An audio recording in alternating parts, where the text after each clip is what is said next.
Hello बच्चों, आज हम लोग एक बार फिर सॉलिड स्टेट से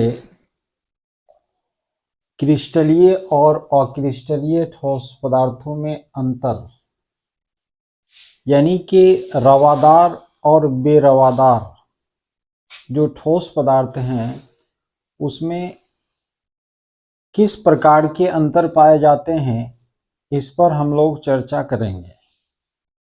जबकि इससे पहले कि क्लास में हमने आपको क्रिस्टलीय ठोस पदार्थ और अक्रिस्टलीय ठोस पदार्थ के बारे में बतलाया था।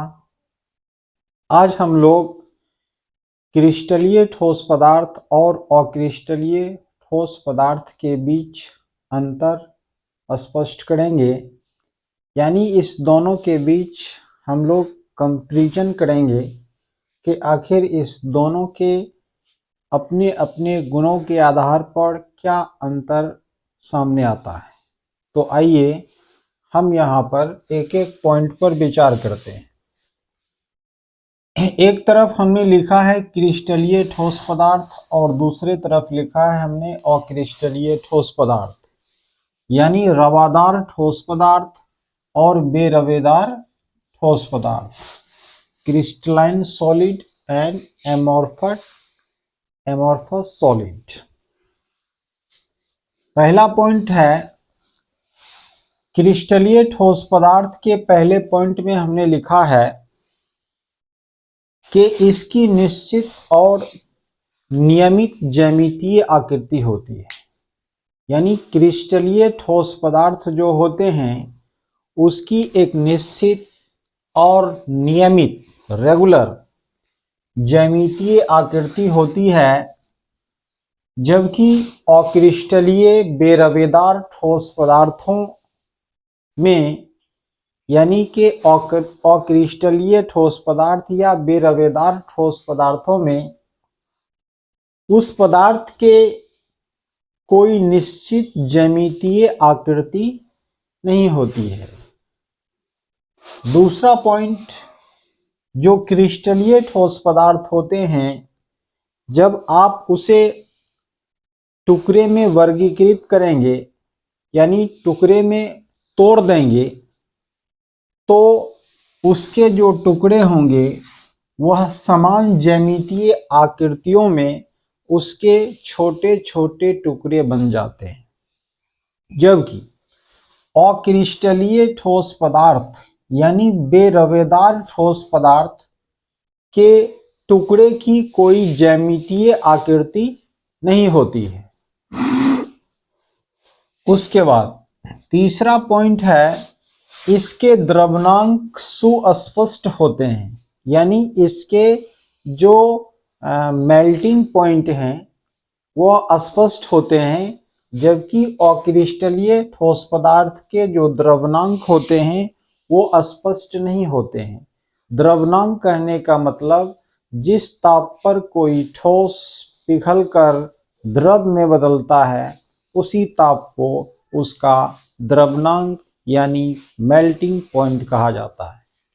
तो क्रिस्टलीय ठोस पदार्थ के जो मेल्टिंग पॉइंट हैं, जो द्रव्यनांक हैं, वो स्पष्ट होते हैं, लेकिन अक्रिस्टलीय ठोस पदार्थ कितने डिग्री सेल्सियस पर पिघल करके द्रव में बदलेगा ये क्लियरफाई नहीं है, इसलिए इसके द्रव्यनांक स्पष्ट नहीं होते हैं। चौथा पॉइंट है इसके भौतिक गुण विभिन्न दिशाओं में अलग अलग होते हैं, यानी भिन्न भिन्न होते हैं, जबकि अक्रिस्टलीय ठोस पदार्थ के जो भौतिक गुण होते हैं यानी फिजिकल प्रॉपर्टीज सभी दिशाओं में एक समान होते हैं। फिजिकल प्रॉपर्टी यानी भौतिक गुण, भौतिक गुण कहने का मतलब ये होता है यानी उसके बाहरी जो गुण होते हैं देखने के बाद उसको उसका रंग रूप क्या है, तो इस प्रकार से जो गुण सामने आता है उसी को यहाँ पर हम लोग भौतिक गुण कहते हैं, जो जबकि उसके आंतरिक हिस्से में यानी एक रासायनिक अभिक्रिया के बाद जो उसके प्रॉपर्टी सामने आते हैं उसे रासायनिक गुण कहा जाता है। लास्ट पॉइंट हमने लिखा है ये असमदैशिक होते हैं एन आइसोट्रोपिक, और यह समदैशिक होते हैं यानी आइसोट्रोपिक होते हैं। यानी जो अक्रिस्टलीय ठोस होते हैं वह समदैशिक होते हैं। सम मतलब समान, दैशिक डायरेक्शन।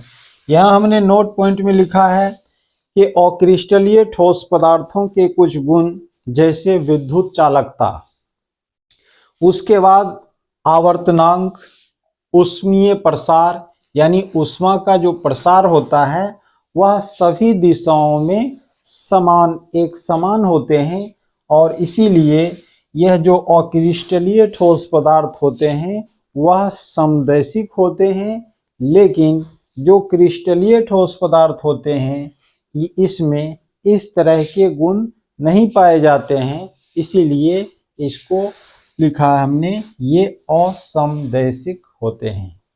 तो इस प्रकार से हमने क्रिस्टलीय और अक्रिस्टलीय ठोस पदार्थ में अंतर को जाना, यानी कि crystalline solid and amorphous solid के बीच क्या कंपैरिजन होता है उसको हमने जाना।